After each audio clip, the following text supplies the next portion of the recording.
Coming up next. He's looking at this right now. He loves the Lord, but he's been working long hours. The kids are getting to him. The wife is getting to him. How do we help this brother?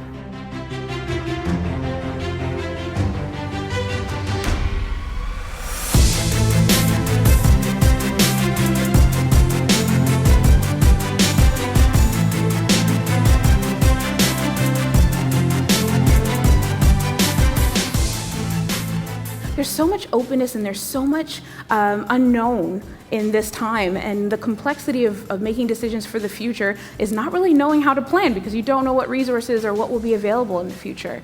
I always think about the story of when Elisha was sent a meal even by ravens, that there's going to be some things that God opens up in a miraculous way, allows you to have those needs met even while we don't understand how it's going to happen.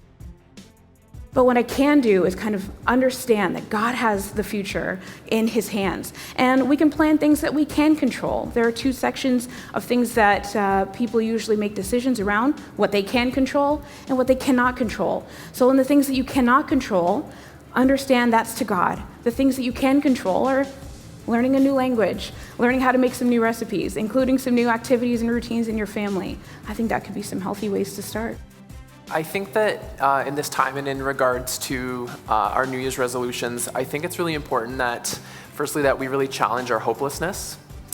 And the second thing is, I think that it's really important that we don't allow our emotions to predict the future. That's just really important to remember. And I think that when we're talking about resolutions, I think that where people often fail in the resolutions is that we understand the what, but not necessarily the why. So for example, my resolution could be to lose 10 pounds this year.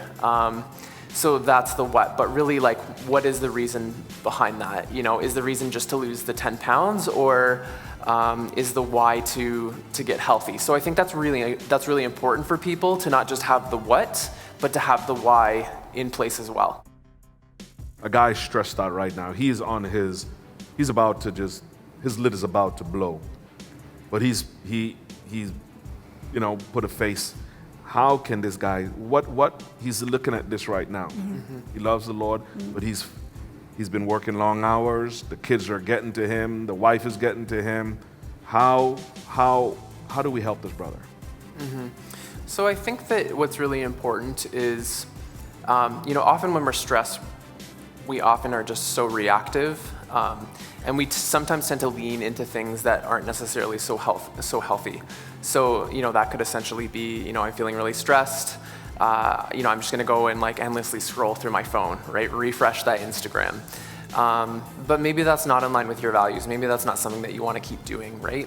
So I think what's really, what can be really great and, really simple things if, let's say you're gonna have a conversation with your spouse, you could ask yourself, how am I feeling in the moment? So for example, I'm feeling stressed, being aware of thoughts that are coming to your mind, being aware of, what are you physically feeling in your body? Maybe 10 men to carry grief and stress in their chest. So just being really aware of that.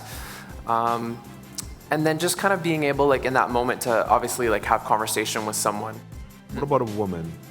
She's frustrated with the husband, he's demanding so much from her. The kids are tired, the kids are just demanding.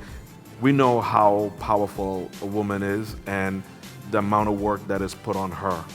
How in this time she's trying to keep everything together. Let's talk about, okay, she reads her Bible, okay, that's a given, she prays. What are some natural things she can also do?